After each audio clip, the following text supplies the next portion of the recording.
窓から覗き込んだ世界を駆け抜ける勇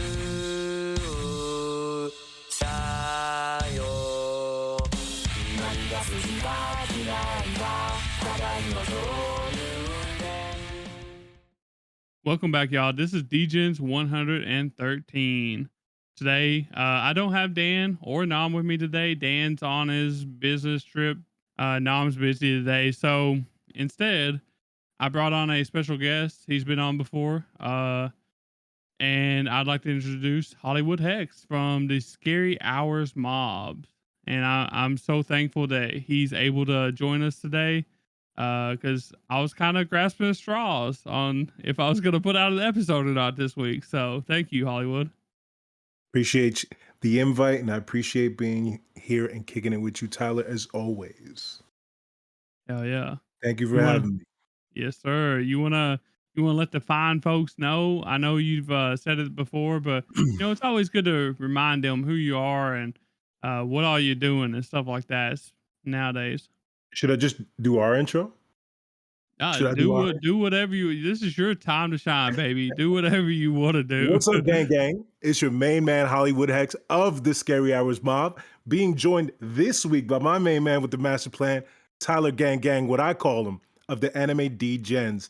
And this is episode 113. So that's normally how I would do it on my show. But as I mentioned, folks, I am Hollywood Hexx of the Scary Hours Mob, creative multimedia collective. We do music, we do anime edits, we talk about gaming, whole bunch of nerd shit. I'm sure Tyler will be kind enough to post our link tree so you guys can find us and follow us on all our socials.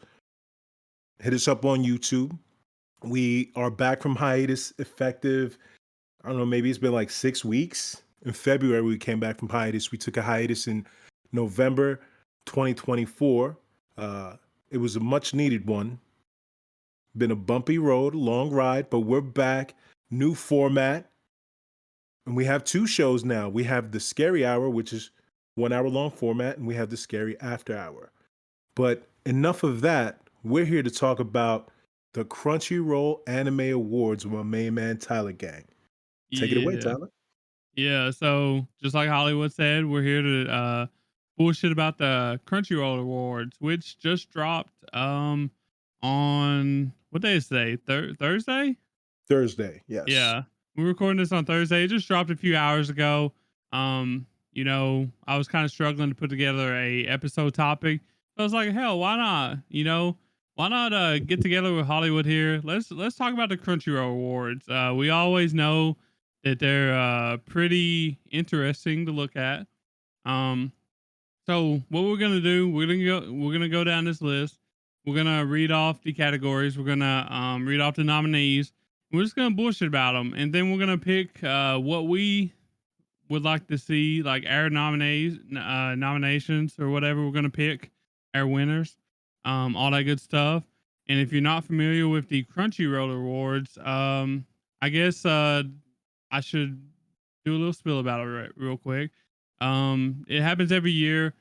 This year is unique though, because usually they do a fall, like for example, fall 24 to fall 25 season. They do fall to fall usually, but this year they're adding one extra season because they're changing the formats. So instead of doing fall to fall, they're doing fall to winter. So they're doing 5 different seasons for this award show this year.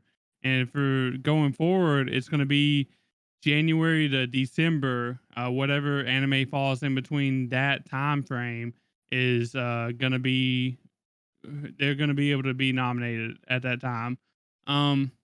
So I I didn't care about the format before. I don't care about it now. I always it was kind of silly that you do a 2024 anime awards and you're voting on shows for 2023. It's kind of silly, but it is what it is. But the thing is about this is you can vote on these nominees April 3rd through April 14th at Crunchyroll. Obviously, apparently you can vote daily now. I don't know if you could always do that or not, but the award show is going to be on May 25th of this year, and I'm definitely interested in seeing what's going to win because it's not all about like it's not all about the public vote. Like the public vote only makes up so much of it. It's more about the judges' votes. So, are you familiar with how the nominees are picked, Hollywood? I'm not, but we have discussed it amongst ourselves before during a watch party with our buddy, oh my God, Super Dave Yeah, yeah, of yeah. the Anime Backlog, and formerly of the Anime Backlog. He's Well, currently of the Anime Field Guide now.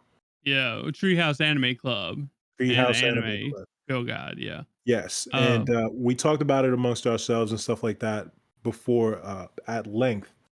And I wasn't crazy about it. I didn't like the old layout. I think I'm gonna like this new format going forward because it just makes more sense. Because again, yeah. that was the biggest problem was the fact that they were talking about shows that were like I felt behind. So this is gonna be much better going forward.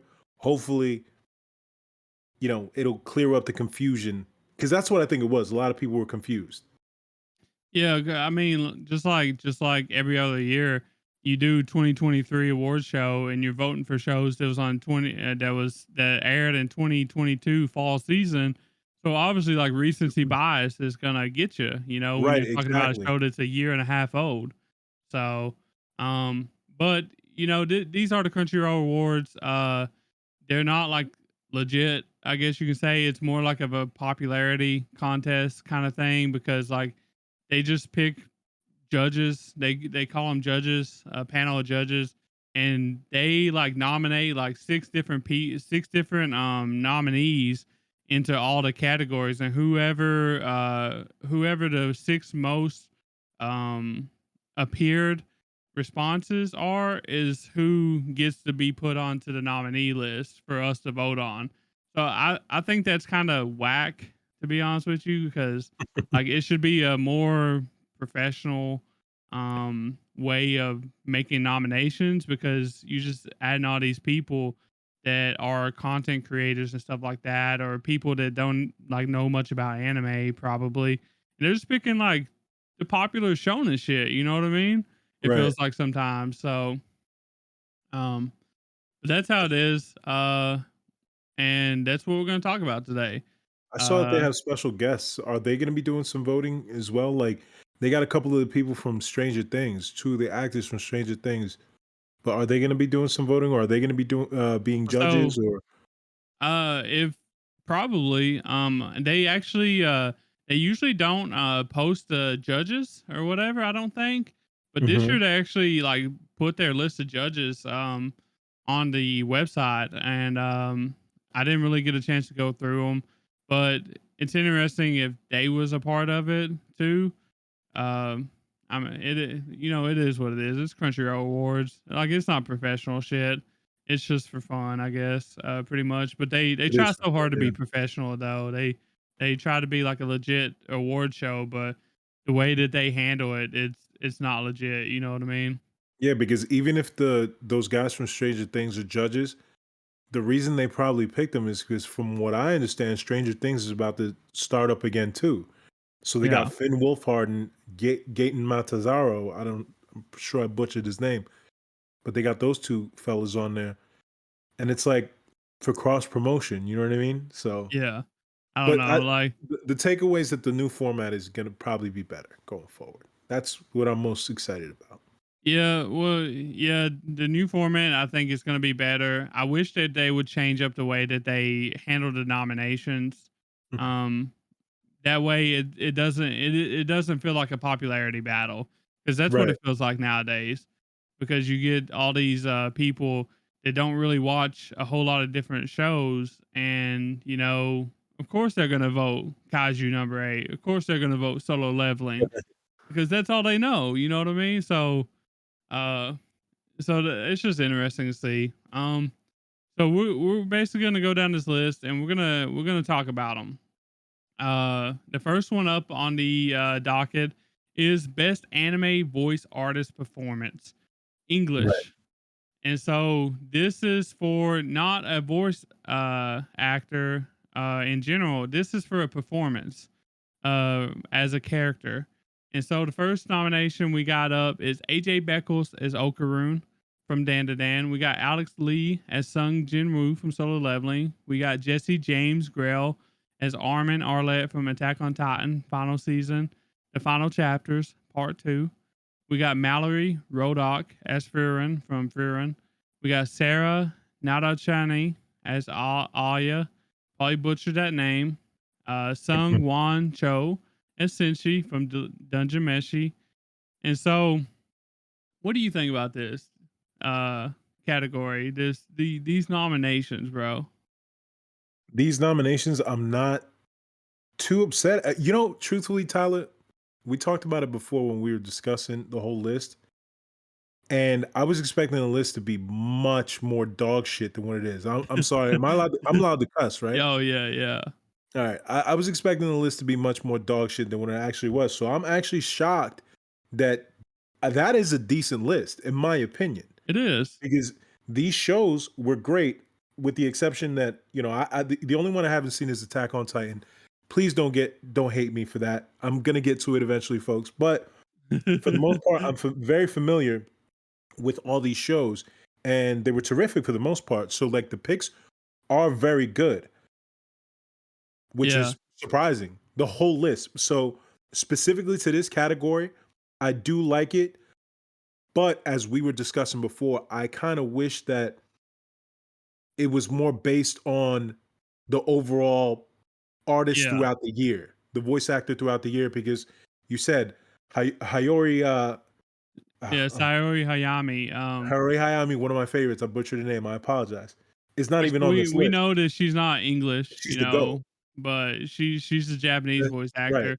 But still, like what he's trying to say is like there shouldn't be just like there should be another category where it should be like best voice actor of 2024 or whatever, because Exactly. you know these are just performances. So which some of these people they gave out really good They performances, did. but Sayori Hayami, which spoiler alert, she's not on the Japanese voice actor performance nomination list, but she should be mentioned because she was in Right. like a shit ton of shows last year, and she done one of the best.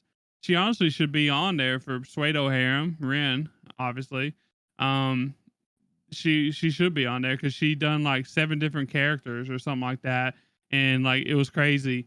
But speaking of this English one, I really liked AJ Beckles as Okaroon. I watched Dan to Dan and dubbed and subbed, and AJ Beckles done a really good job switching between Okaroon and his transformed form. I forget what it's called. Alex Lee, he's just a badass. Ain't no way around that. And Senshi, I really enjoyed Dungeon Meshi dubbed all the way. I wish that Marcel was on here, Emily Rudd. That's the only thing that I feel like's missing here. But if I had to pick one out of these people, it would probably be Senshi, honestly, because it's one of my favorite dubs of all time, to be honest with you. Dungeon Meshi is. I So agree. what about you? Which one would you pick for your nomination? I'm picking Winner. Senshi as well, because Dungeon Meshi was like a surprise to all of us. Like, it came out on Netflix, and it was we actually watched it in Anime Degen's watch party together. And we watched the first 3 episodes, and I watched more on my own. And it's a Phenomenal. nice, terrific story. Yeah. It kind of blindsides you a little bit, though, because it starts off, kind of happy go lucky, and then it starts getting much darker the more you go.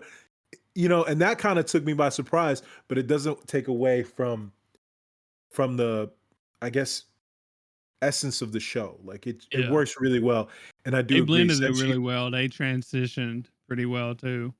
And also, Emily Rudd is live action Nami on One Yeah. Piece. So I do agree that she should be on here because she did great. I love her. She's terrific. But Senshi for sure would be my pick of all these folks. Easily. Yeah, and not saying anything bad about AJ Beckles and Alex Right. Lee. They're 2 and 3 for me. Alex Lee, he's phenomenal. AJ Beckles, he done a great job. But Cincy's my man. You know, he's the man, bro. You can't beat him.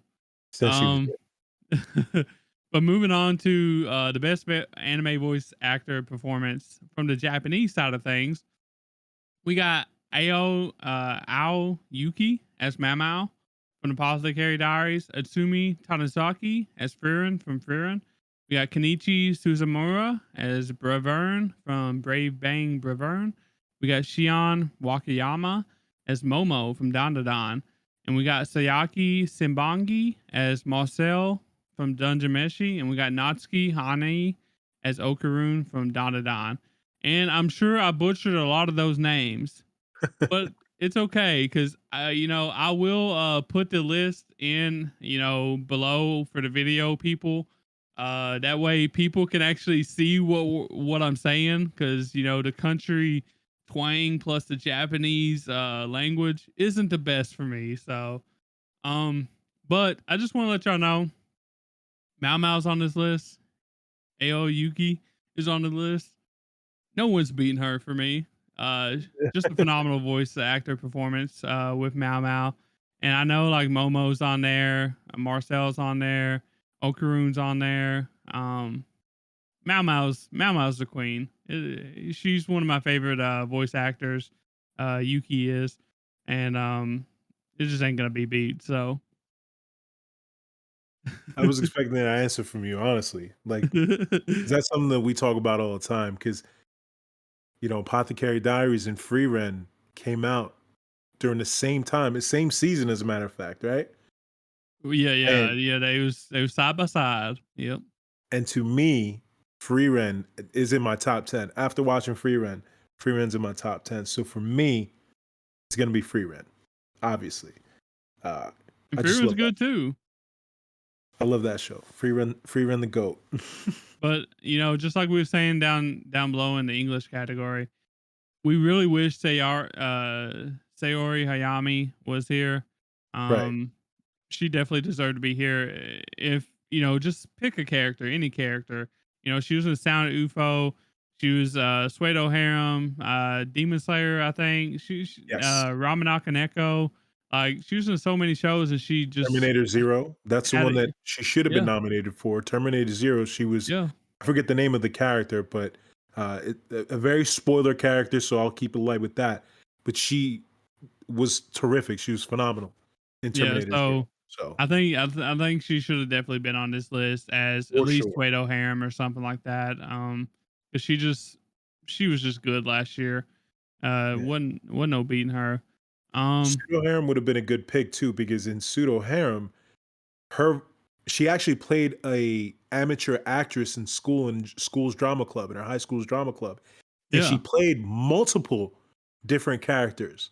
Mm-hmm. So she was playing a character that played multiple characters. So that performance alone right there would have been terrific to, She to at killed least it. get a nod for. Exactly. But Yeah. I personally think that if she was going to get nominated for anything, it should have been for Terminator Zero, in my opinion. Which Yeah. I would have That's why voted we for need that for like sure. the broad overlooking voice actor category, not Right. just the performance. So, but it is what it is. So, What are you gonna do? uh, yeah.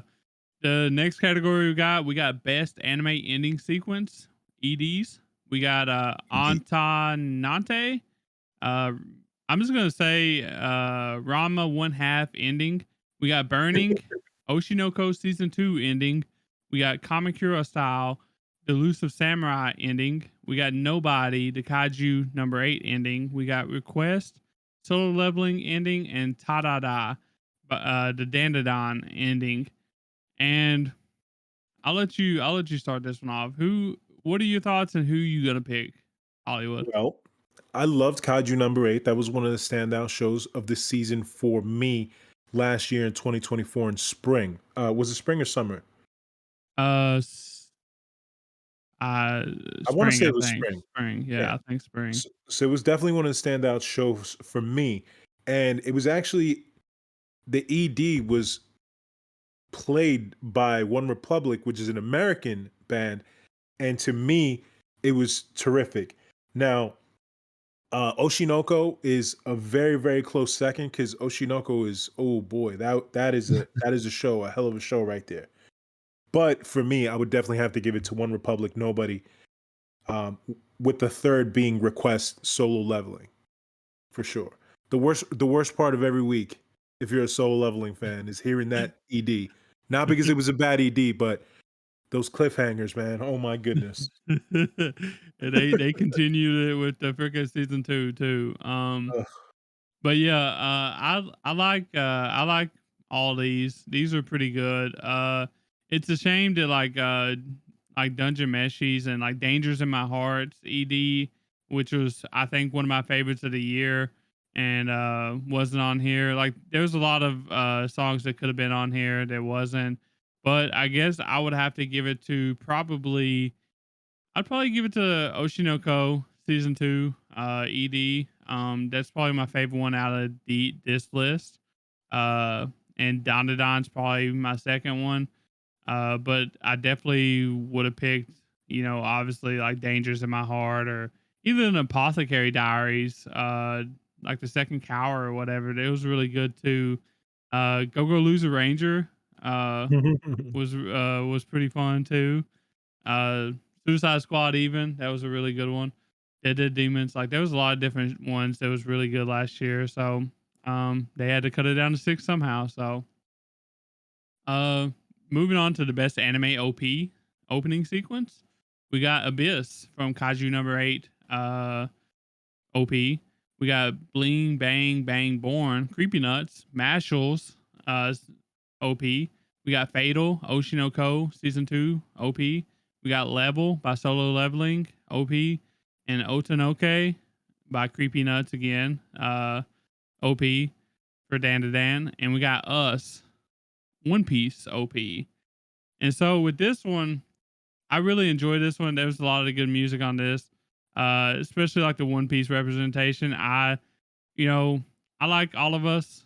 I really like the one before that though, Tragic, that it didn't get. I think that it was in this time frame too, and we didn't get it on here. But surprise, Frieren ain't on here. I could have sworn I saw it on here. Oh, it is on Yeah. here. It is on here, but it's in a different category. Oh yeah. We don't want to But stray like too far. Frieren's OP was really good, and so was Apothecary Diaries, and like I said, Dangers in My Heart was really good too. But I guess out of all the ones on here, obviously Creepy Nuts probably gonna take it. And I'm gonna have to pick Otanoke by Dan to Dan by Creepy Nuts. So Okay, so I think I figured out what they mean specifically by this, Tyler. Best anime opening sequence is like the visuals that accompany the song too. That's because Free Rent is in another category. yeah, under So the for the song, score, for the best yeah, song. song, yeah. So with This that is being this is just said, like the OP as a whole, like the the OP visuals as a plus whole, the exactly. music. And I'm still going with Otanoke. Like that was really good in my opinion. I like the song, right? Hmm. But I'm gonna go with Us, the One Piece OP. Represent. And the reason is this: my co-host Halto and I were talking about it last week because I never really paid it. I kind of would just kind of skip the OPs for One Piece Oh for a little while. no. I know. I be doing that sometimes. So I'm trying to watch, which I'm caught up. I'm almost caught up completely. By the way, folks, we're gonna talk about that this week. But anyway, that's neither here nor there. So Halto, my co-host, told me that the OP is actually the same people that made the best One Piece ever OP, which is We Are, in my opinion. And because of the strength that it's the same group, a beloved group that made that fire banger OP, which I still sing in English to this day whenever I'm like, on a mic or whatever, just hanging out with the buddies in the party chat. Also, the visuals, he made me watch the entire thing. He showed it to me. And I think I was blown away by it when I actually sat and paid attention to it, with the new art style and stuff like that. I thought it was terrific. So I'm gonna go with Us. even though there are some very good ones, and Otonoke by Creepy Nuts for Dan Dan is a very, very good one. It And the is. Oshinoko one is a very good one. And then probably my last favorite is going to be Abyss.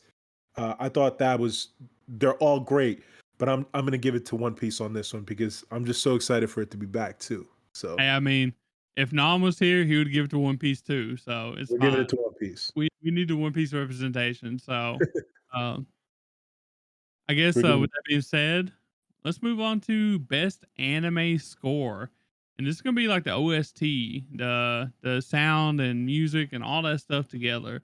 And we're gonna have Bleach, Thousand Year Blood War, The Conflict. We're gonna have Dandadan. We're gonna have Demon Slayer, Hashira Training Arc, Frieren, Beyond Journey's End, Look Back, Solo Leveling, and Bleach was really good. I ain't gonna lie. Like Bleach, the music and stuff, the ominous tones and all that stuff. It really made it really shaped the vibe of that what Bleach, Thousand Year Blood War, the conflict is, and it was really good. But I'm sad that I don't see Dungeon Meshi on here because it had a lot of really good music in it. But the only issue is Frieren's on here, and you're not beating that for anime score. It's my favorite.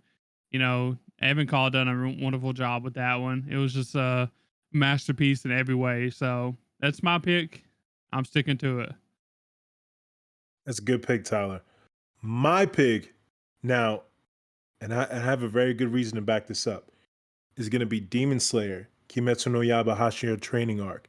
The reason is legitimately, Tyler, I have watched the final episode of the Hashira Training Arc Oh, it's so legit good, like man. 20 times. Yeah. And when I don't want to say because it's spoiler, but the scene where the happens, I made a hand gesture there, folks. For those of you guys that didn't hear that, I didn't cut out. But you know what scene I'm talking about with Muzan and everybody's dropping into the Infinity Castle.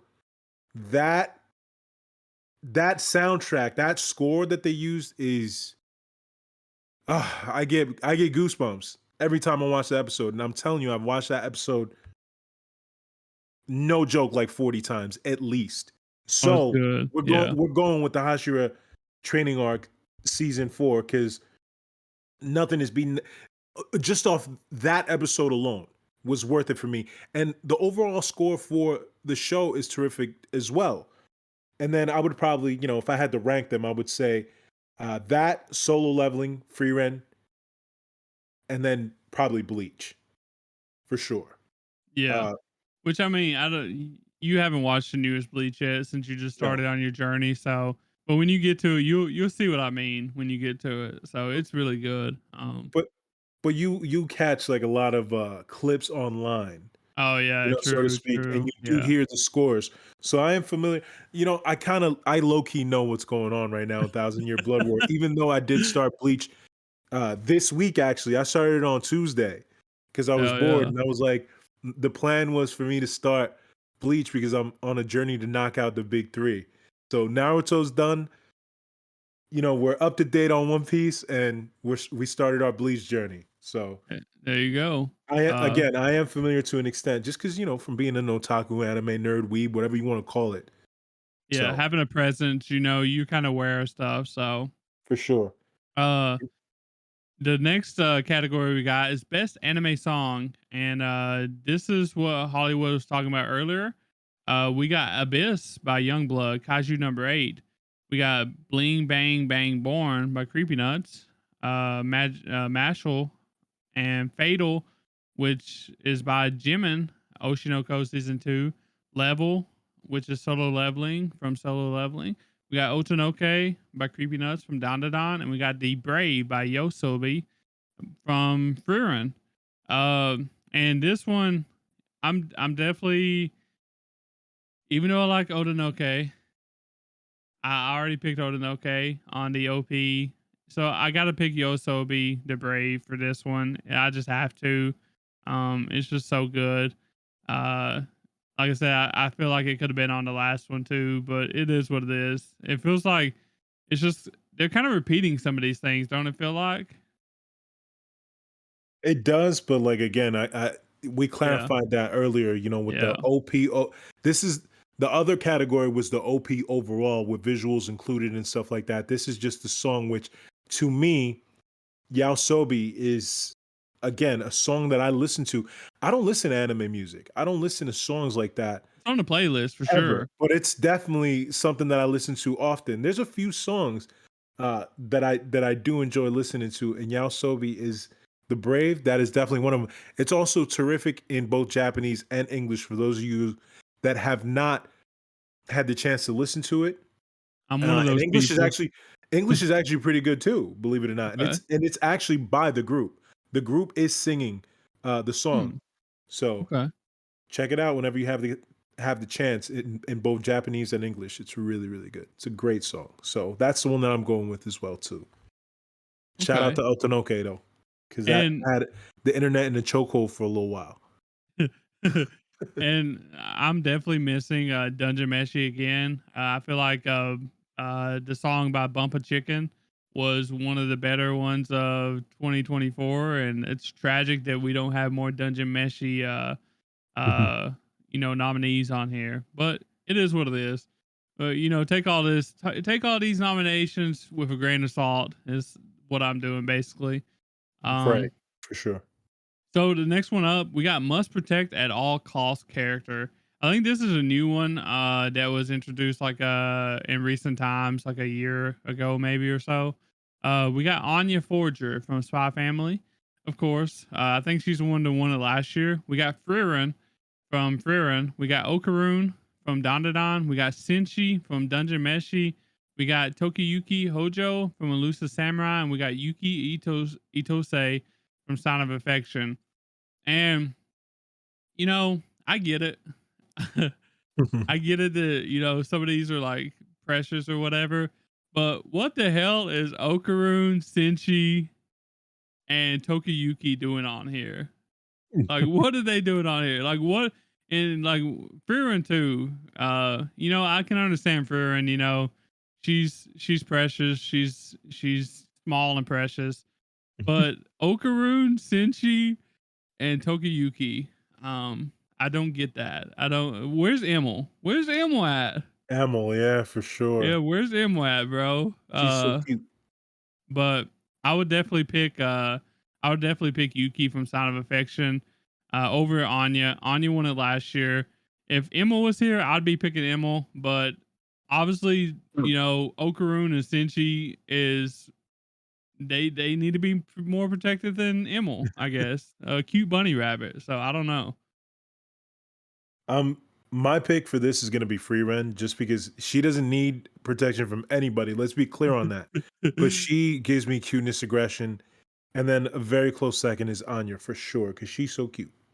Yeah. And like I said, I get it. I get why Frieren's on there, even though we don't have to protect her. But No, do you understand why Okaroon and Senshi and no. Tokiyuki's on there? I mean, I guess because like they're Okaroon. I guess I get to a certain extent because he's a sweetheart. He's a sweet guy. He's a good Yeah. sweet boy. But and Oh, Tokiyoki too. Like he's a he's very killer. He's a Stone Cold killer. he's a very endearing character. That's why they're on Yeah. here. You know what I mean? So like I Yeah. get it to an extent for sure.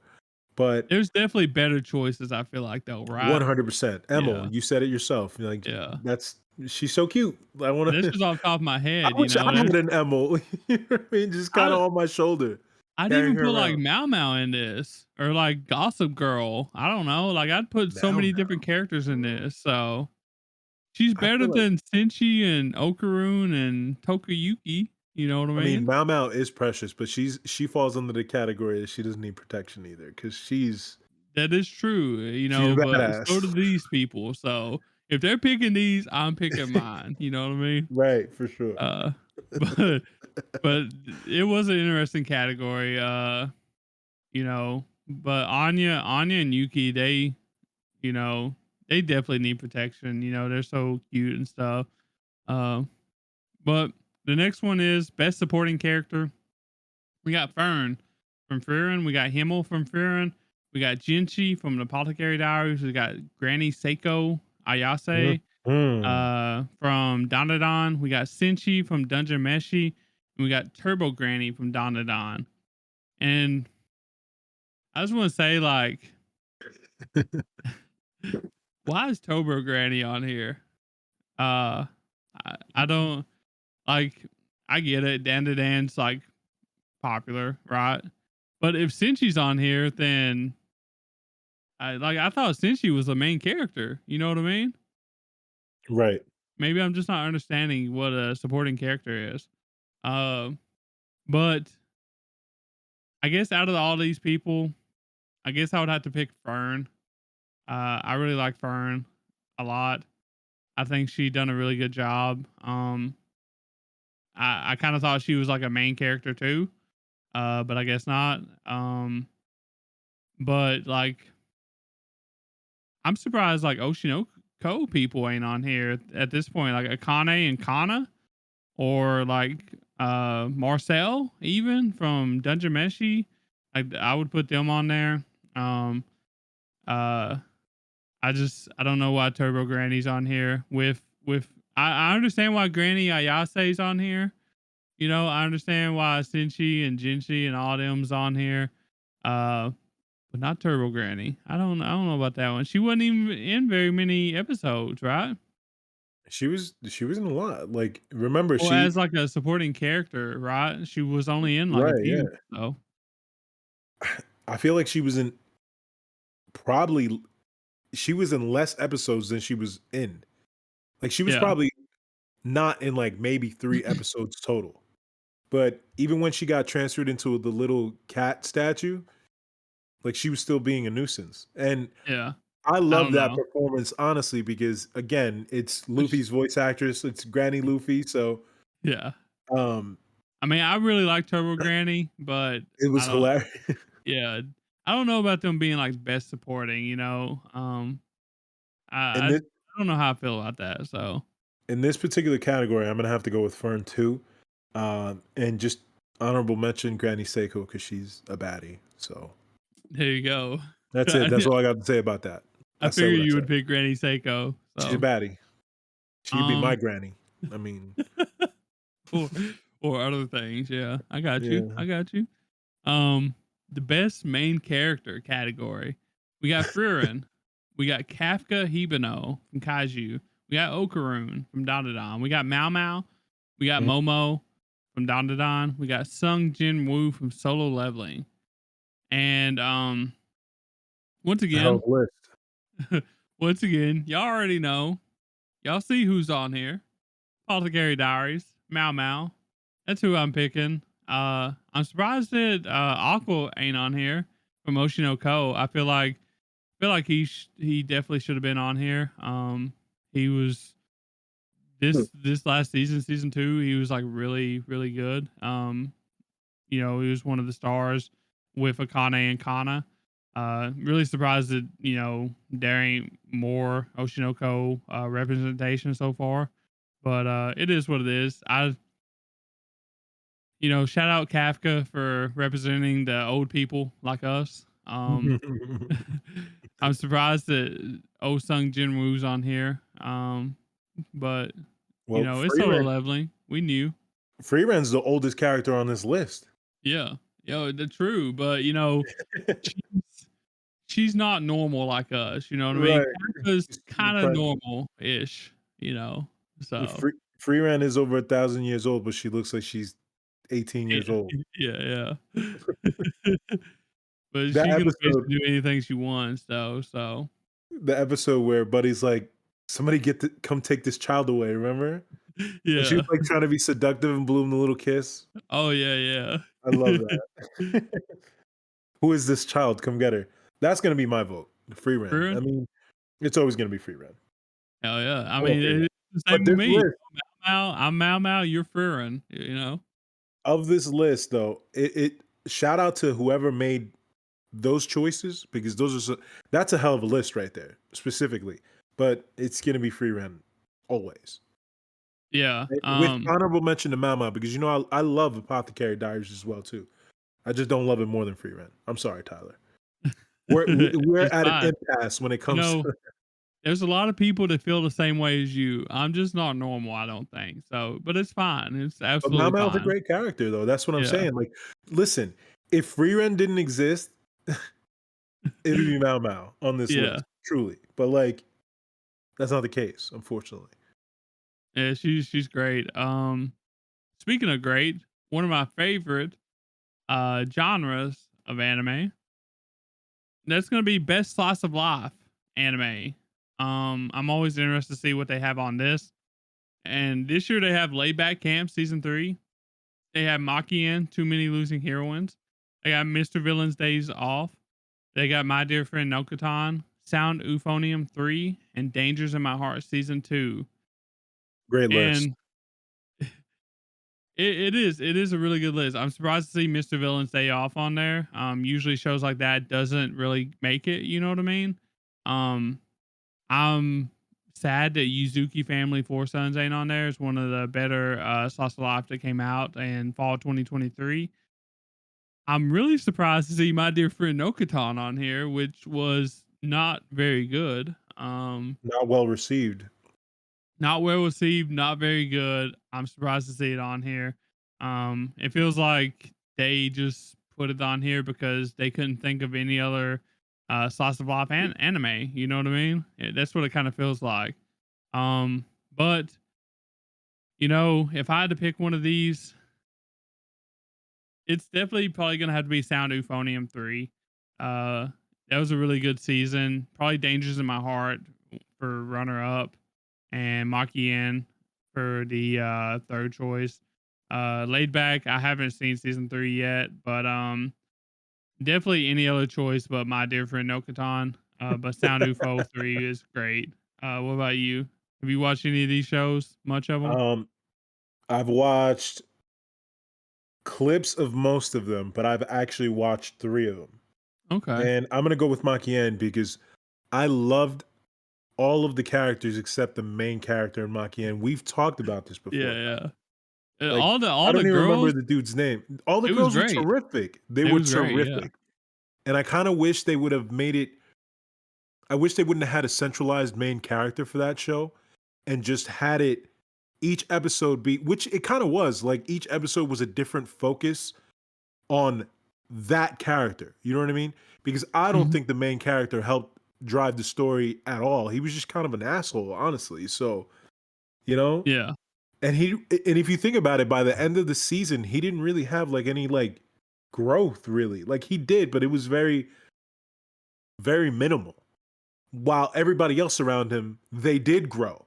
You see what I'm saying? So like they were far more interesting characters, in my opinion. So I'm gonna go with Yeah. my I hand in that mean, the category for girls was sure. definitely the stars of the show in that one. Like I'm Komari, surprised to see it on here.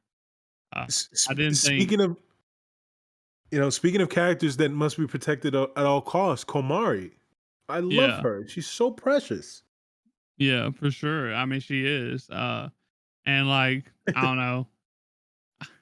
I think a lot of good choices are left off Lemon so was good far. too. Just off the top of my head, like a lot of good choices from the categories that we've already been through have been left off, and it's insane. Uh, but best drama anime, we got Ooh, Sign of Affection, we got Dead Demons Destruction, we got Frieren Beyond Journey's End, we got Oshinoko season 2, we got Pluto, and we got Apothecary Diaries. With this one, best drama. Let's see. that's It that's a sucks. hell of a list. It sucks because like I love all these, and like the top two in my head for these for best drama is definitely Oshinoko and Pluto. Uh, is what I would have to say. I'm gonna. Oh man, I would probably have to give it to Oshinoko, honestly. Just because like it was pure, like it's pure drama. You know what I mean? Like Right. there's not a whole lot else to it. It's just drama. And Pluto, at least it has other like qualities that in it other than drama.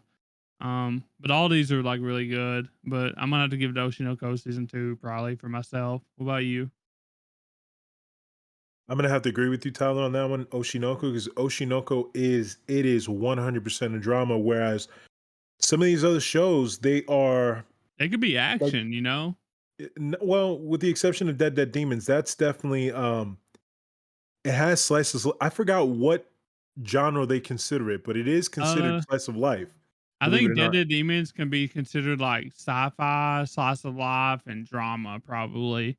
because Um, they do have a lot of great moments. The only one that I haven't seen is Pluto and Sign of Affection. yeah. Frieren doesn't fall into that category for me either because there's a lot of wholesome moments in it. So, and Apothecary Diaries too, like that, it has moments that like you know are very they come full circle. You understand what I'm saying? Yeah. I think So I for think me, I would have Apothecary to say Diaries Oshinoko. fits pretty well. It's just that even though Apothecary Diaries is one of my favorites, I think Oshinoko had better drama. Or like it For was just sure. a better series for drama, you know what I mean? Yes. But 100% agree on that. um so you picked Oshinoko, right? Oshinoko as well. It's hard of these choices. It's hard not to pick that because that's what that anime is. It is a drama. That's it. Full stop. It's it's a good thing that we can vote daily. Apparently, you can vote daily at Crunchyroll. So you can like pick different choices each day. And some of these categories, like this, for example, I feel like I'm gonna have to pick different each day because like it's just so close. But Oshinoko definitely at the top For of sure. that list, probably. The next one we got best isekai anime, and I think this is a new one. This is exclusive to this year, and we got Konosuba season 3, we got Mushiko Tensei season 2, Cower 2, we got ReZero season 3, we got Shangri-La Frontier season 2, we got Suicide Squad Isekai, and we got That Time I Got Reincarnated as a Slime season 3 on this one. And it is so funny to see Suicide Squad Isekai here in the best isekai anime category. I don't know why it's there. I think it got like a 6 or something on Mal. It was shit. It wasn't good. I don't know why it's here. There's got to be a better replacement, and I just don't know what they're doing. Maybe they're like DC fans or something. Like a lot of DC fans. I don't know. So We talked about this, Tyler. I watched maybe I didn't even give it 3 episodes. I gave it 2.5 because I forgot who it was. I want to say maybe it was Nam or somebody. It was during watch party for sure. And it just felt so strange watching American characters speaking Japanese that I it was watched like it messing with dubbed. my mind. And I was Yeah. just like, ew, man, this is gross. So I bailed on it. Like I dumped it. And I'm probably never gonna go back and finish it anyway. But yeah, no, isekais as a genre as a whole are just they're in the toilet for me these days. So You know what could have took its spot, Hollywood? That should have that. been here. If they're gonna pick a trash anime like Suicide Squad, they should have just put wrong way to use healing magic on this. But it wasn't trash. Wrong way to use healing magic is No, actually no, I'm really just good. saying if they're gonna put trash like Suicide Squad, they should Oh actually yeah, put a good, like underrated, right, show for on sure. here. That And had a good like, voice cast too, by the way. yeah, and like that deserves to be on here over this trash. Because Suicide Squad literally was not good. Don't know why it's on here. But as far as like what I'm picking, I'm definitely not picking Mushiko Tensei. Ooh. Um, definitely not picking Suicide Squad or Slime season 3, which was not good. Shangri La season 2 wasn't better than Shangri La season 1. Um, so it's got to be between ReZero and Konosuba. And honestly, like ReZero season 3 was banger. It was a really good season. I'm probably picking that one for my isekai. Konosuba's close second, but that's gonna be my two for that. For me, I'm going with Shangri-La Frontier season 2. Because Shangri-La Frontier is one of my favorite anime of all time at this point. It's great. It's in my top 20. I had to bring it into my top 20 because it it hits for me because I'm a nerd. I'm a gamer too. So you can tell that that show was written by actual gamers. Oh yeah. And it is an isekai, yes, but it's not really because like, they can leave. They can Yeah, go they back to they the don't real get world like whenever they want. transported, Right. it's like video game shit, Yeah, it's not like exactly. Sword Art Online. It's Like like, you stuck there, bro. You yeah, gotta plug it out. I guess that's kind of like a controversial thing too. Like, why, should that be here, and stuff like that. But I don't care. Like, I'm not here to debate that really. Right. Um, they're gonna do Shangri-La what they're Frontier it gonna is, do. You know what I mean? So, for sure. but I do know people call it isekai all the time. Like I said, I don't care about those debates. It's whatever you want it to be. So, uh, Right. tomato, tomato. But I'm glad you picked Shangri-La though. Like I said, I'm a really big fan of Shangri-La too. Especially Emil. Shout out Emil. Uh, but I do think that I really enjoyed season one way better than I did season two. Not saying I didn't enjoy season two. I really like season two as well. It's just that season one was so good. Season three is gonna be a banger though, by the way. Yeah, it is. It's gonna be even better than both seasons combined, I have a feeling. So Yeah, it is. um but can't wait for that. Hopefully we get like a very short turnaround for that, like we did the last in between season one and season two. So um speaking of next thing, we got best action anime. We got Bleach Thousand Year Blood War, The Conflict. We got Dandadan. We got Demon Slayer Hashira Training. We got Kaiju number 8. We got Solo Leveling, and we got Windbreaker. Mm, banger list. And Another banger list. it is a pretty good list, but what's frieren not doing on here? You know, frieren has some of the best fights of the season last year, right? It well, definitely more than Hashima training arc for sure. Yeah, like I feel like I don't know. I feel like it's like Dungeon Meshi, Frieren, Dead Demons, bro. Well, I mean, Dead Demons, I guess It didn't really have it was accuracy. there and it wasn't, but what about like Yatagarasu? That could have been in the drama. I forgot about that. Um, uh, but I don't know. I'm picking, I guess, out of these, it sucks. Oof. I guess I'm gonna have to pick.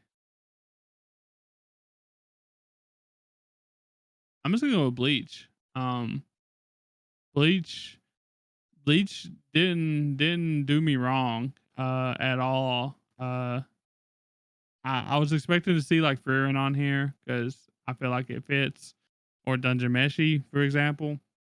But it is what it is. That's what I'm picking. I'm picking Bleach. Maybe Dandadan second, probably. Uh, yeah. What about you? For me, and again, I haven't watched Bleach Thousand Year Blood War yet, but I'm on the internet enough to see clips of the the banger fights. So I'm We getting familiar there. to an Yeah. extent, right? Yeah. But that being said, of the things that I watch, I don't even know why Demon Slayer Hashira training arc It is didn't on even here. fight, They didn't fight right? the entire They season. It was trained. really just yeah, like the best episode was the final episode of that season. Nothing And it was happened. great. Like, listen, this season was storytelling to the max. Okay. One of my favorite episodes was when Tanjiro was trying to cheer up Giyu. That's one of my favorite episodes of Demon Slayer ever because Giyu's my favorite Hashira and my favorite character. Demon Slayer was more like a slice of life this This season, season pretty it was, much. yes, for Yeah. sure. But of these choices, it is a tough choice for me. Again, with respect to Thousand Year Blood War, because I've only seen clips. I haven't watched. I'm not to that point yet. Don to Don, same thing. The action was good. The animation for the action was good. So it boils down to Kaiju number 8, Soul Leveling, and Windbreaker. The boys in Windbreaker, those boys were boxing, It was. throwing hands like crazy. So that's probably going to be number 3 for me. And it's between Soul Leveling and Kaiju. Solo Leveling, I'm going with. Even though I Yeah, love the Kaiju, but Solo Leveling, those fights, oh my goodness. Fire. and yeah, solo leveling. Fire. And next year, season 2, solo leveling season 2. I don't know, man. It's gonna be hard for something to beat it. You know what I mean? It's gonna be Yeah. really hard. Because even in Kaiju number 8, like listen, with Kaiju number 8, the fight with Hoshino, with Captain Hoshino, whenever he was throwing hands, it was crazy. Yeah, So that's a it tough was really choice right there, good. but I'm gonna go with Solo Leveling for sure. I just now remembered. We also got Yeah, Wistoria last how's that year. not even Where's on that here, by the at? way? You know? And those fights, I would have picked that easy. Yeah. So, Like where? How does Wistoria get beat by? You know, at least a couple of these. So I don't know. right. Moving on to the best comedy anime, we got Dungeon Meshi, we got Konosuba season 3, we got Mashal season 2, we got My Dear Friend Nokatan, LOL. We got Ranma One Half remake, and we got Spy Family season 2. I don't know why. The only reason why My Dear Friend Nokatan should be on here is because All right, I'm back. it's so funny that it was bad. It's so bad that it was funny. Like the reception of it was just so bad that it's funny to look back at and think that we had high hopes for it. I We don't know did. why it's on here. To be honest with you. But um I guess I would have to go with man, this is kind of tough because like Konosuba season 3 is probably going to be the winner. Dungeon Meshi was really funny too. Especially like like the first half or whatever. It was really funny. Ranma One Half was really funny. I guess those 3 are gonna be like my top 3 choices. Konosuba, I think, is gonna take it away for me. So For me, Tyler, I'm gonna go with Dungeon Meshi. Uh, it was funny. It was funny as hell. I So I, I love Dungeon Meshi. Of course, I think that the comedy brings it together because again, later on in the season, it does get very dark, it's definitely got that and shift. but Yeah. but the comedy is what brings it full circle. Like you know what I mean? That's definitely the silver lining to the show, especially when the moments are very very tense. Which there, oh boy, there's a lot of them. Yeah. But yeah, so I'm gonna go with Delicious and Dungeon Meshi for sure. I For like me, that. It's a good choice. It really is. Like I said, it would be there if Konosuba wasn't there. Konosuba is just it always has me laughing my ass off, bro. They're a bunch of idiots on that show. It's so funny. Um, I guess moving on to best romance anime. I'm always excited to see what they got on this because romance is one of my favorite genres, as you know. I try to watch a lot of romance. I love it. Um, and so we got A Sign of Affection on here. We got Blue Box. We got Makien, Too Many Losing Heroines. We got Ranma One Half. We got Dangerous in My Heart season 2, and we got Scott Pilgrim Takes Off. And you know, I just want to say, where's Kimi ni Todoke at? Season 3. We waited like 15 years for that shit or something like that. We waited a long ass time for Kimi ni Todoke season 3 and it's not even on this shit. This shit's rigged, bro. Especially if Scott Pilgrim gets it over that. Scott Pilgrim ain't even on Mao. So how's it right? on Crunchyroll? I don't know. I mean, I'm not Like crazy about this list, honestly. This is one of the weakest lists of the whole categories, in yeah, my like opinion. I don't know. Like I really like Sound Affection. I like Blue Box a lot. I like Dangers in My Heart a lot. Scott Pilgrim, I get it. I guess it might be a romance. I didn't watch it. Rama One Half, it's definitely like a romance, but it's more of a comedy. I get it too. Makien, same thing. It's more like a rom com type thing. But Kyuno Todoki not being on here is insane, bro. It's absolutely insane. But if it was on here, I'd pick that. Um, I guess I'm gonna have to. It's between like Sound of Affection and Blue Box for me. Um, I don't know. I guess I'm gonna pick Blue Box because it's got Hina in it, and I love Hina. Uh, then I guess Sign of Affection would be next. It's one of those things where I might have to alternate votes for it or something like that. Dangers in My Heart season 2 was really good too, but I don't think it like is over Sign of Affection and Blue Box for me. What about you? So, Tyler, again, I'm not crazy about this category because I actually did start watching ROMs because of you. So, you I'm know, glad. I'm glad I could be of help. yeah, you definitely inspired me to branch out more and start watching more ROMs. So, thanks for that. Shout out to you for sure. But of the ones that I did watch that I enjoyed, I would replace some of these on here. How Love is Indivisible by Twins, which was my favorite ROM of, recent time. When was it? Over the summer? That's Yeah. not on here. Pseudo Harem is not on here. Yeah. And I know you didn't like it, then you dropped it, but Alia Hides Her Feelings in Russian was actually really good too. I'm surprised it's not on here, honestly. So So who to quote my co-host Reman509, who the fuck asked for this? Not me.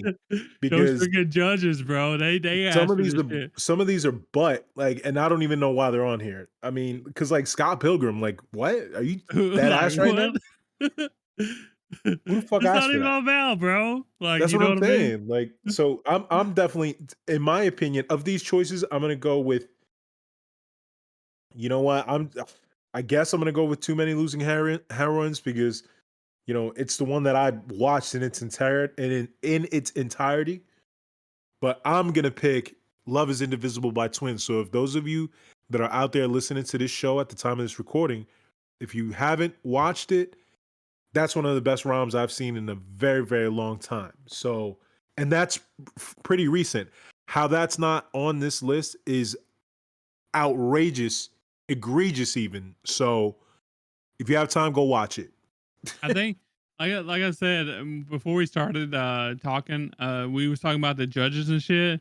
Like, Yeah, when we get to like the romance and like the slice of life and like the non shonen type stuff, you know what I mean? That's right. when you start seeing like stuff The that don't make bullshit. sense Yeah, because exactly. like some of these, like, I guarantee you, probably half of these judges don't watch this shit, and they're just like, "Oh, let's just put this on here," you know. And that's how these shows like Scott Pilgrim, because that's all they know. They've seen it on Netflix, and it was like, "Oh shit, we can pick Scott Pilgrim takes off. Let's pick that shit," you know. And I feel like that's what happens, honestly. Whack. Especially like you snubbing Kimi no Todoke season 3, one of the best romances, out there probably. It's one of my top romances. It's like in my top 5. So, it's insane for it not to be on here after it coming back from, a hiatus or whatever. So, um, but this is Crunchyroll Awards. I was expecting some crazy whack shit. Here we are. We're getting to it now. So, I mean, um, but all things considered, most of the categories have been pretty solid. it has, but you know, Surprisingly, very solid, with the exception of this one. This is probably the worst one that we've done so far. So yeah. you got to give them a And little there's credit. a lot of good choices. I do think that like there's a lot of like Kaiju number 8s and Don, which I was expecting Don, but there's a lot of Kaiju number 8s out here. Like they're putting a lot of Kaiju number 8s in here, which is insane. When there's other shows like it's crazy to see like the same show and the like different people and different nominations from the same show in the same category. You know what I mean? Like it's Right. crazy to see that sometimes. So, but Best background art. We got Dandadan, we got Delicious in Dungeon, we got Demon Slayer, Hashira Training, we got frieren, we got Pluto, and we got Apothecary Diaries. And Dungeon Meshi was great, but I'm gonna have to go with frieren. Uh, like they had some phenomenal shots, and that shit, like it was just insane. Um, I that's what I'm going with frieren. I'm gonna agree with you, Tyler. Frieren is the right choice in this particular category because they definitely put This is a lot beautiful. of effort. Yeah, no, it's a beautiful show. Like that's one of the things that it's most appealing of it to me, and generally, I feel like, other than the story itself and the slice of life moments that are in it, but I do have to give a nod to Delicious in Dungeon because the art was terrific. Delicious in Dungeon is a huge standout for what it is. It was definitely one of a surprise treat for me personally. So I do want to acknowledge Delicious in Dungeon's art as well too. And then I just want to say I want to mention this because I was actually having this conversation with my brother. Demon Slayer, to me, in my opinion, okay, it's a hot take. To me, that is the gold standard in animation currently. Okay. Nothing else, and I mean that loosely, nothing else, and if anything else, very few is in terms of quality of animation and art surpass Demon Slayer. I understand that UFOtable has, or UFO Table, however you say it, they have a huge budget. Okay. I understand that not everyone has a budget like UFOtable. Okay. But Demon Slayer is essentially the measuring stick, in my opinion, when it comes to background art and animation, and very few top it. But in this particular category, we're going with Free and Beyond Journey's End. But I do want to mention that when it comes to overall animation and art, I don't know if that's a category. I don't remember seeing it on here. Animation is one coming up. But this is like the art, I guess you like the art style and shit, I guess you can say. Yeah, background art for sure. Like we're gonna go with Frieren. That's my final answer. But I do want to acknowledge Delicious in Dungeon and Demon Slayer because Demon Slayer, I love it because of the animation and art. So I just Yeah, want to. I think this I is a thought I good should mention. list. I think this is a good list. So, um, I mean, there's probably like Dead Demons. I felt like they had some really good background shots It did. on there, you I know. agree. Um, but like this is a pretty good list. So, Oof. I'm uh, excited for this next category, Tyler. We know yes. I know what we're both gonna pick. By the way, Well, I know what you're gonna pick. So, and I'll I explain don't think you why do. I'm not gonna pick it. So, the best director, we got Fuga Yamashiro from Dandadan. We got Haruo Sotozaki from Demon Slayer Hashira Training Arc. We got Kichiro Saito from frieren. We got Megumi Ishitani from One Piece Fan Letter. We got Norihiro Naganuma from Apothecary Diaries. We got Yoshihiro Miyajima from Dungeon Meshi. And like I said, Japanese names and country doesn't mix. Sorry for butchering y'all's names. Just look, watch the YouTube video, watch the Spotify video. I'll have a list of people that way you can understand what I'm saying. So, um, but I have a feeling I know what Hollywood's gonna pick. I So don't I'm gonna think you let him pick do. it first. I mean, if you don't think I'm going to pick this, I'm going to be disappointed. But of all these things, again, the obvious answer would be for me is Haruo Tozaki for Demon Slayer, right? But I'm going with the One Piece fan letter because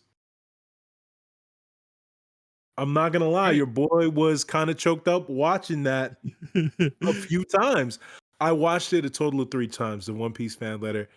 And what a beautiful episode. And for that episode in particular to be nominated, it truly deserves to be on this list, and to me is the only right answer. And again, that is That is saying a lot because I was just talking a few minutes ago about how much I love the final episode of the Hashira training arc, which is truly incredible. But One Piece fan letter is wow. Talk about a powerful One Piece episode. It's the only right answer. And Yeah. I know I caught you by surprise, hopefully, Tyler, with that answer, but No, no, that's what I thought you was gonna pick.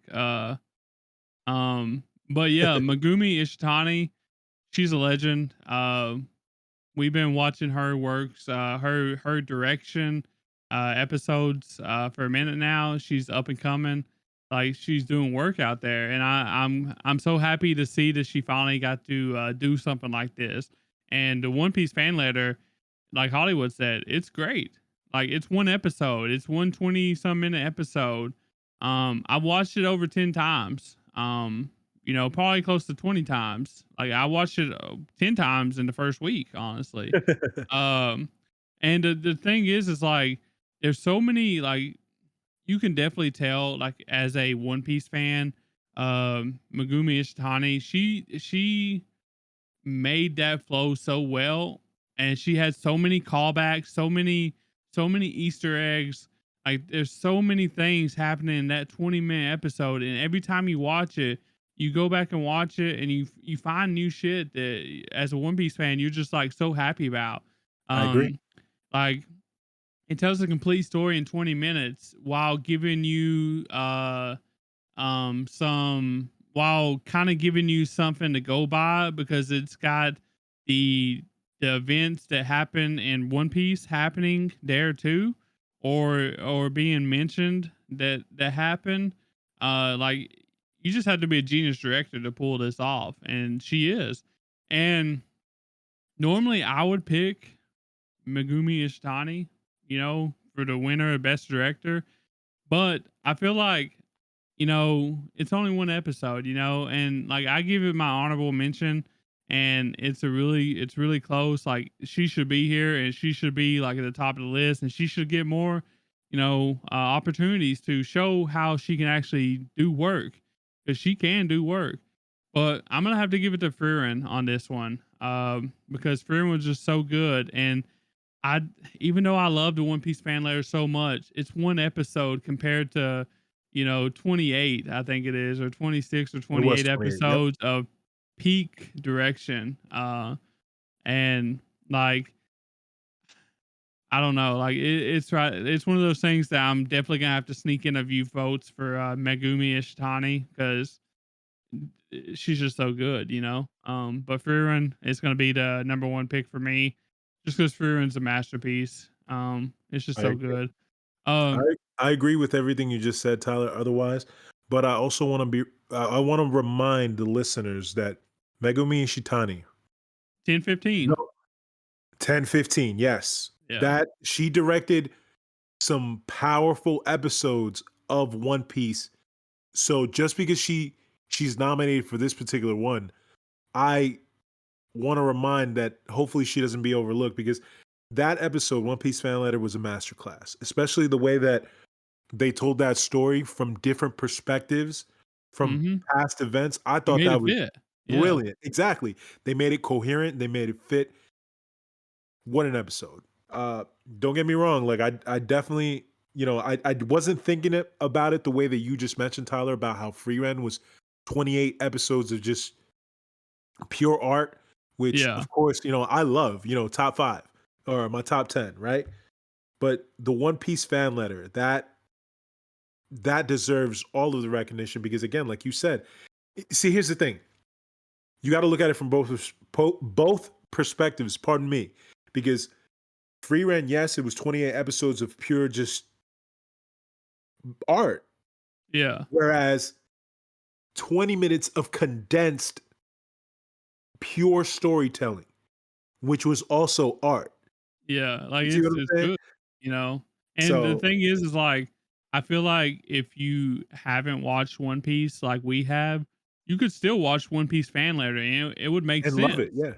Yeah. Yeah. Yeah, you would love it. It would make sense.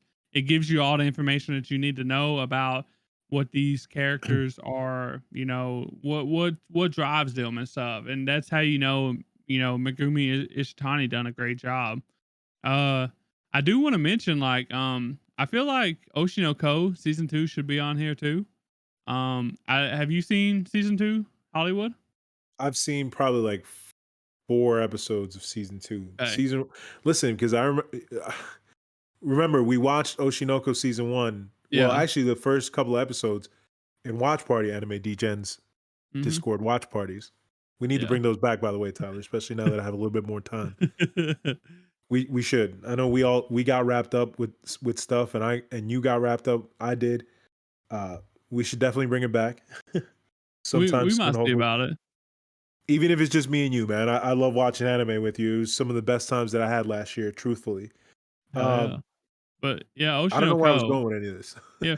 but Yeah, I was Oshinoko worn season out. 2. I Yeah. was worn out after season 1, so I Yeah. was like forcing myself to watch season 2, so I kind of just put it on hold. Uh, Well, but you yeah, know enough about it to understand maybe where I'm going with this because like right. season 2 it's about directing a season that revolves around a stage play. And if that doesn't put you in like the best director category for pulling something like that off, that's crazy. You know what I mean? Like that's insane. Cuz Yeah, how can you make uh like a basically a behind the scenes of a creation of a stage play, how can you make that so good? And they did it. They did it. They made it like really good to watch, really fun to watch. So shout out to Oshinoko Season 2 director, whoever that is. I don't know who it is off the top of my head. That should have been on this list. This is a pretty good list. So considering, but is Oshinoko Season 2 should have been on here. So um moving on to the best character design. We got Dandadan, we got Dungeon Meshi, we got Demon Slayer Hashira Training, we got Frieren, we got Kaiju number 8, and we got Apothecary Diaries. And for me, you know, I like some of these shows. Some of these character designs. I don't know why Kaiju's on here. I feel like they didn't really have the best character designs. Uh, it's whatever. I think Dungeon Meshi, honestly. Dungeon Meshi, they done a really good job at fitting the vibes and making everyone look look the vibes and everybody not look the same too. You know what I mean? right. That's gonna be my pick though. I think Dungeon Meshi, um, yeah, that's who I'm picking for sure. Paula Gary Diaries probably second. Can't beat a good cat girl design. So When she emotes with the kitty ears. yeah, yeah, peak. I love Mamo. She's so precious too. Must be protected at all costs, even though she don't need it. However, for me, I'm going to say Don to Don. Even though to me, Delicious in Dungeon does deserve a huge honorable mention. Again, over Free Ren is outrageous, but Don to Don actually the character design and the way that it meshed with the animation was terrific. So we're gonna go with Don to Don in this one for me, at least.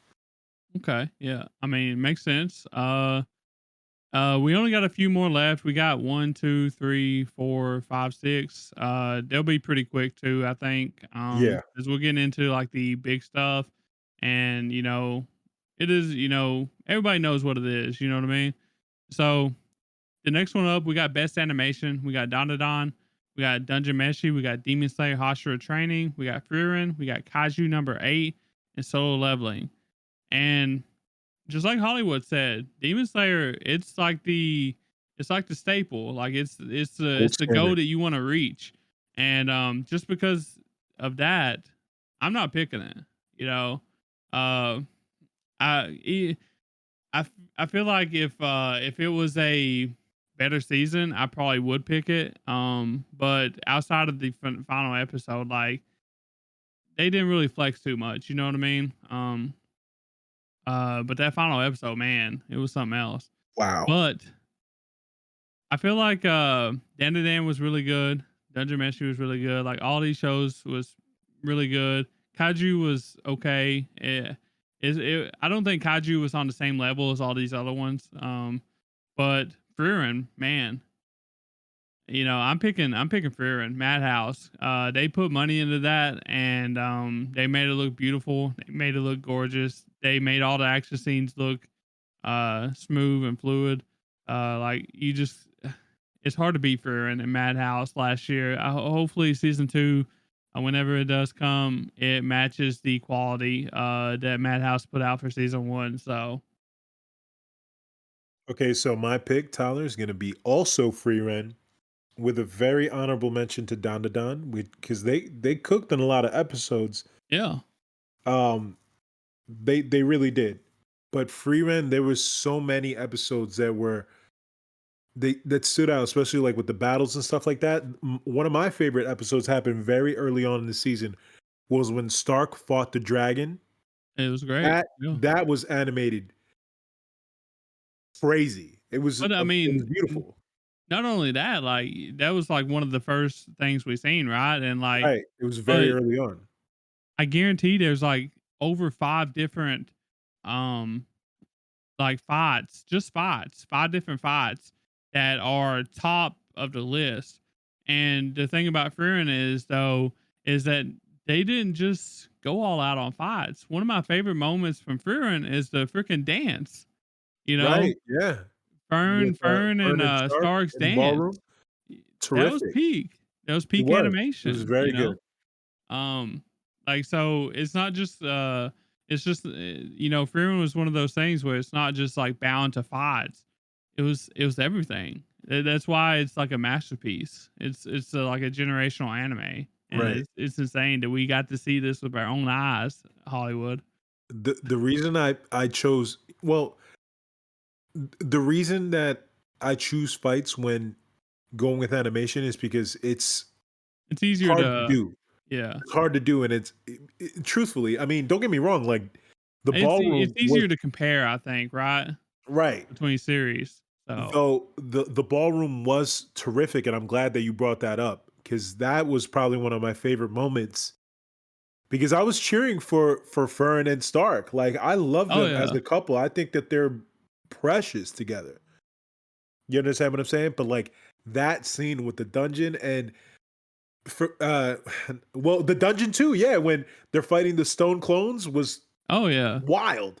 But the reason I chose Stark fighting the dragon was because that moment is like you thought that like they kind of had us fooled because they made it seem like Stark was like this, you know, Scared. this fraud. Like, you know what I mean? Like he Yeah, was a fraud, yeah. like he was bullshitting.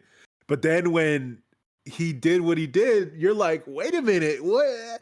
They kind of pulled the rug from underneath you, which I loved. And then again, that whole scene was just terrific. But and then also one of my other favorite scenes was when Frieren and that other character, the one with the that was controlling the minds, Oh yeah. and Frieren was like, you know what I mean? What wasn't Oh, it Aura? I I can't remember think. the name, but I feel like she was like a vampire or whatever. Well, she was a demon, but I Oh think yeah, her yeah, name was Aura, and yeah, Aura the guillotine. So yeah. Guillotine, all right. yeah. Guillotine is right. Also, That's a mild spoiler right there. my favorite moments, one of my favorite like fights too was from like that area, and it was actually like when Fern was fighting the other demon, and Stark was fighting the one that could like shapeshift or whatever, right? Right. That was peak,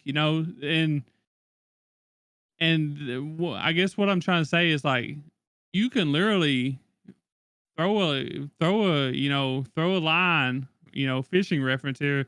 Just throw your fishing line out, and you're gonna hit something.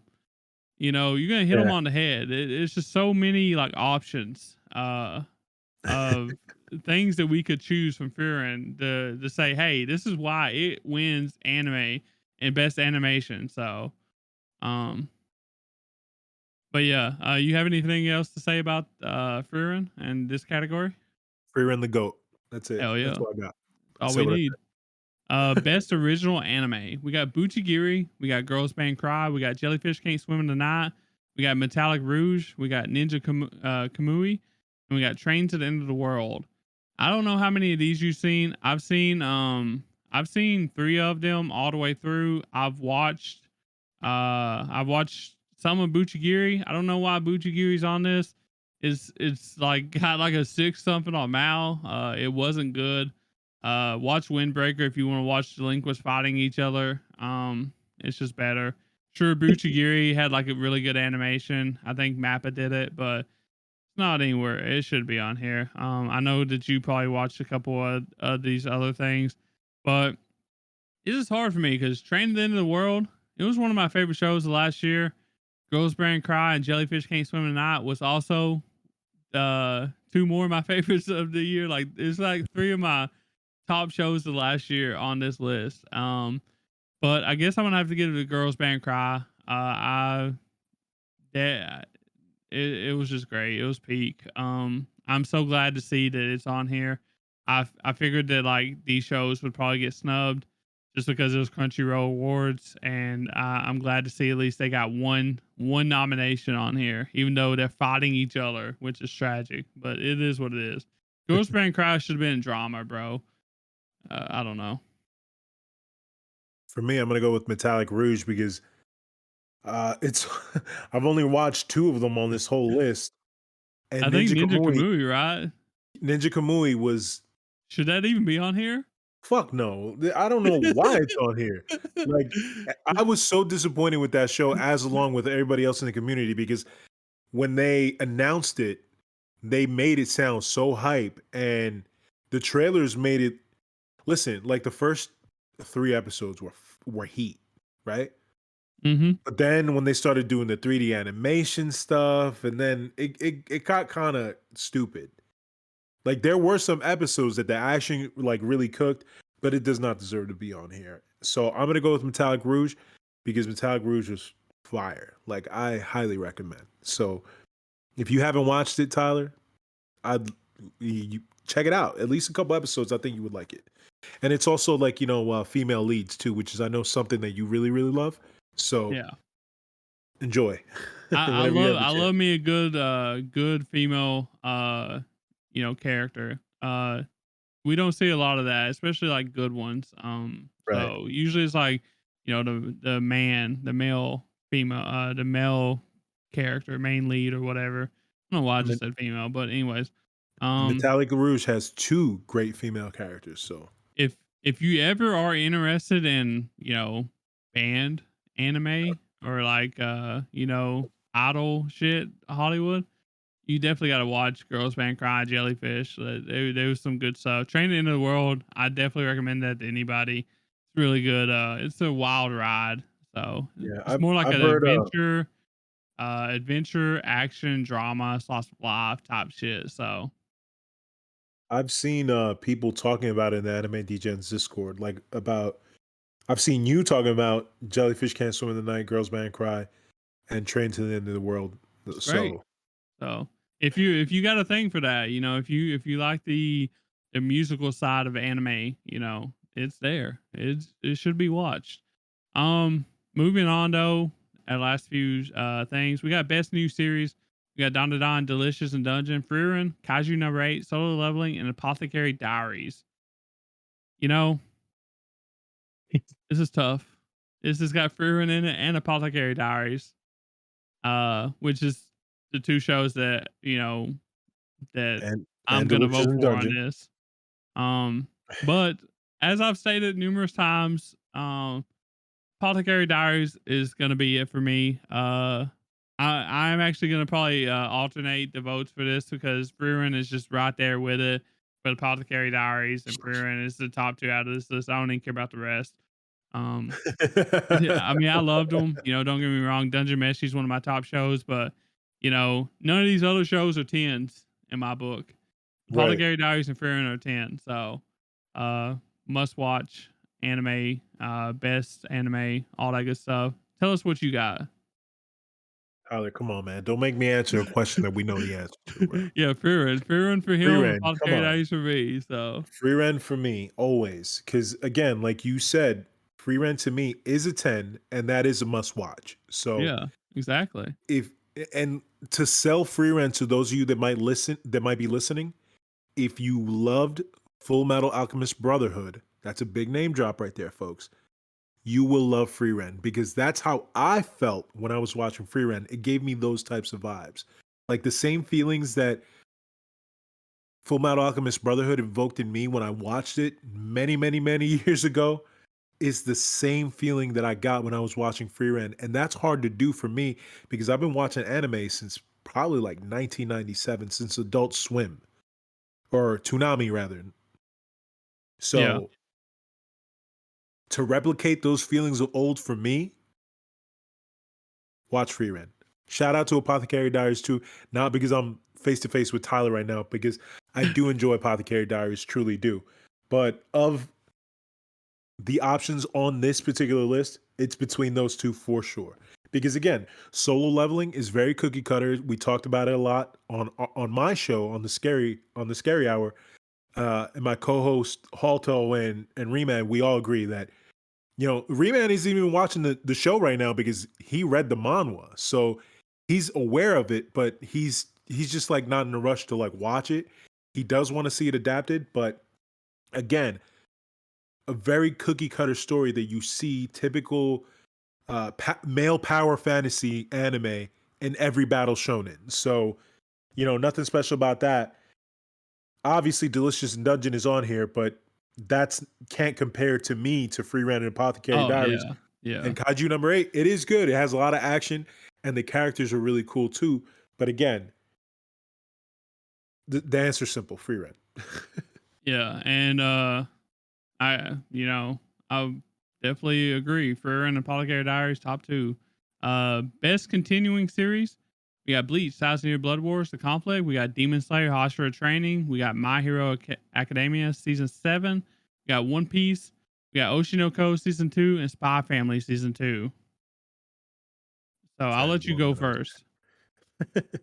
Best continuing series. Now, Tyler, I I know gotta what give I'm it gonna to pick, but I'm gonna give it to One Piece by default because again, I'm not to the Thousand Year Blood War yet. I just started Bleach literally like 2 days ago. Demon Slayer, I don't even know why it's on here because the I don't Hashira either. training arc. I mean, it lit. I love Demon Slayer. Do not get Yeah. me wrong, but it should not. It shouldn't even get a nod. My Hero, I'm not even worried about starting it anytime soon. Oshinoko again struggled for like the first few episodes. I was bummed out by the events of season 1. Spy Family, I mean, it's a great show, but like, it's not One Piece. Yeah. It's not One Piece and it's not Bleach. So I feel of the options in this category, that's what it's going to come down to. It's going to come down to Bleach and it's going to come down to One Piece. For me, it's going to be One Piece. So Yeah, it's gonna be One Piece for me too. Even though One Piece was on a hiatus for a lot of the last year or whatever, the last 6 months, it doesn't matter for One Piece. Um, the thing is like this goes back to fall of 2023, which I'm pretty sure was like Gear 5 top shit. right, And you the know, fight with Rob and stuff like that. well, not even that, just like Gear 5, like into Wano, I'm pretty sure was in fall. So um Was it? it I was feel like it that was was close. summertime. It was really close. If it wasn't, um, we definitely was cooking up there. But regardless, One Piece. The only one that like comes close to One Piece would be Oshinoko. Um, like I don't know. Like I feel like some shows like Sound Euphonium and like maybe Kimi no Todoke should be on here too. But it is what it is. We're gonna have Demon Slayer on here. We're gonna have the Shonens on here. It is what it is. So, um, the next one we got, I'm pretty sure Hollywood. He probably hasn't watched any of Any these of them. shows. Any So of any of their movies, and I haven't watched a yeah, single one movies. on this list. So So it's up I'm to gonna you, go buddy. through it real quick, because I've watched a couple of them. Film of the year, we got Haikyuu, Dumpster Battle, Look Back, Mononoke, the movie, My Hero Academia, You're Next, Spy Family, Code Y, and Colors Within. And even though I loved Haikyuu, Dumpster Battle, you know, it was great. I watched it in the theaters with my sister. It was a great time. But Look Back's gonna win this shit. If it doesn't, I'm gonna be really disappointed. If anyone hasn't watched Look Back yet, it's on Prime, I think Amazon Prime, and you should definitely watch it. It's really good. It's a really good watch. So, and I think it's like it's not even like a full length film. It's like it's less than an hour, so it's good.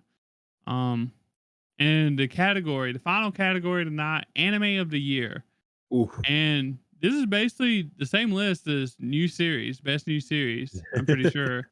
We got Dandadan, we got Dungeon Meshi, we got Frieren, we got Kaiju number 8, Solo Leveling, and Apothecary Diaries.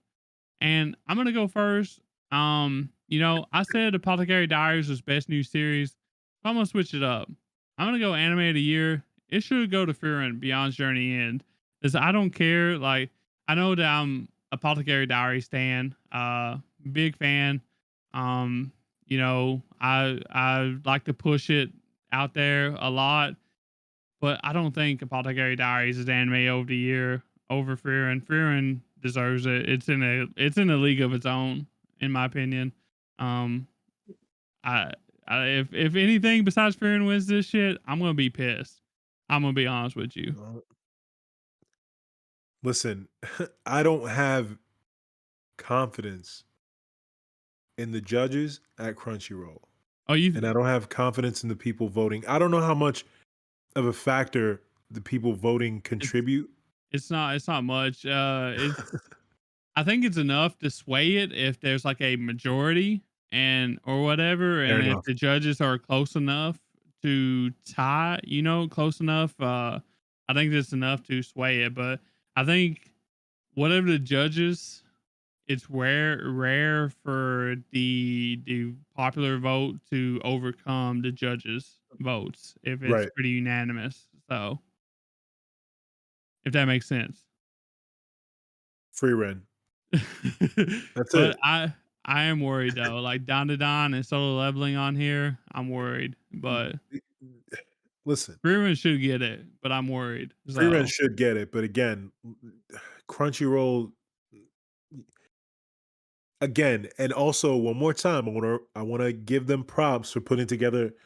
This is actually a really good list of awards right here. for the Really, really most good part, list. yeah. Yeah. I would say 80% terrific. I think they've done a decent job uh compared to the last few years probably. So Yeah, for sure. But Freerin, that's my yeah. answer. That's my final answer. Yeah, it's definitely Freeman. I'm gonna be sad if it doesn't happen. Now, Because I won't be mad if like it's some other one. Like look, I won't be mad if it's like Delicious in Dungeon or Apothecary Diaries or maybe even Soul Leveling. I won't be mad. But yeah, like the thing is like I get why Down to Don's on here. I get why Dungeon Meshi's on here. I get why Freeren's on here. I get why Apothecary and Solo Leveling's on here. I don't know why Kaiju's on here over like things like Dead Demons and even Yatagarasu. It's just because like Kaiju is pushed so hard on Crunchyroll and all the sites, you know, like that's the popular thing. And like Dead Demons and Yatagarasu, it was really good. But the thing is like it's very unknown. Like you look at like the Mao numbers for these shows, and like Yatagarasu and Dead Demons is like 50,000, and I guarantee Kaiju is like 300,000. You know what I mean? Like it's it's a just lot, the yeah. difference. So, um, but yeah, definitely Furin on this one.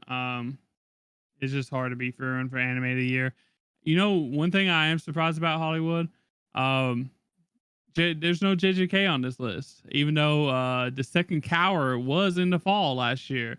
I'm surprised about that. So I wonder if they like said no, we're not doing JJK this year Yeah, and because then cut it off. that would have been like a sweep almost. Like if you put JJK, I feel like people Yeah, that's what I was Blaze worried it about. I so was worried much. about JJK beating frieren this year, Yeah, even though they people won will it last year. blaze Yeah. JJK so much that it'll give it to it undeserving, kind of like how they did in 2020 for Game of the Year. Yeah, I'm gonna bring that up every chance I get. Ghost of Tsushima should have won over The Last of Us 2. Yeah, I'm not and sorry, I said what I said. the thing is like last year, just like you said, it was insane. Like JJK sweep, it was a JJK sweep, Yeah, and everybody was afraid that with this new format that JJK Cower 2 would like come back and sweep again for 2 years in a row, and I'm surprised to see zero JJK on this list. So, right. Shocked even. but yeah, but I mean, they yeah, I didn't don't do know, anything that was worth being on any part of this list whatsoever. huh? What'd you say? JJK didn't do anything recently that deserved to be on this list whatsoever in any category, in my opinion. So Yeah, I'm just glad I didn't see him on this. I like JJK, but I'm glad I didn't see him on this list. I do think that it definitely this definitely felt like a Crunchyroll award show. It definitely felt like there's a lot of popular shonens being reused in all the categories, and it just felt like overwhelming for some of them. Like multiple nominations from the same show in the same category. It's insane. Like spread it out, y'all. You know what I mean? Like give other like things a chance to shine too, I don't know. They gotta change something or something with the judges that how these nominees are selected, because some of these are insane, especially when you want to get outside of the popular shows. But that's it for me. I don't know if you have anything else you want to talk about or not. So that's pretty much it. It was great to go over the list. I'm looking forward actually to see some of these winners to see if they get it right, because they did put together a decent list. We talked about it before the time of recording, that I was actually refreshingly surprised that they put a decent list. Um, yeah. but we'll see when it comes to the actual winners now. Yeah, I think it's gonna be May 25th, 2025. I probably won't do anything. We'll probably just talk about bullshit about some of the big ones in like the news section or whatever on a Degen episode or something. But make sure y'all vote every day.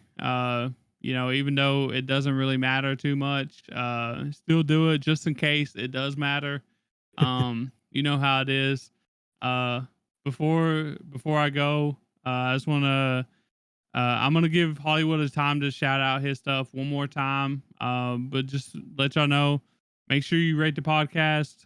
Follow Hollywood. Click his link tree. Follow him on YouTube, Threads, all that shit. Linktree.com/anime degens for us, and we're gonna see you next week on Tuesday for the new rundown, spring rundown that's going to be starting. We got to pick the shows for that too. But enough of that. I'm going to let Hollywood end it for us with his shout outs, and we're calling it there. So one more time, I'd like to thank everybody at Anime Degens, starting with my main man, Tyler Gang, for inviting me to come on the show and do this with you. I'm so glad. I was much more relaxed this time, Tyler. I don't know if you could tell. I was not as disruptive, and talkative, but this was a great show. So I want to thank you from myself and everybody at the Scary Hours Mob for having us on. You're a friend of the show. I can't wait to have you on our show sooner rather than later, hopefully. You can find me at Hollywood Hexx _SHM on all social medias. And you can find our collective at Scary Hours Mob, all one word, on all social medias. I'm going to give Tyler our linktree slash at Scary Hours Mob. Follow us, please. Like, subscribe, hit up our YouTube channel. We'd love to talk to you. We'd love for you to rate and listen to our show. Now available on all DSPs, by the way, Spotify, Apple Pods, Good Pods. Yeah. And I'll see you on the next one, folks. Bang. Peace.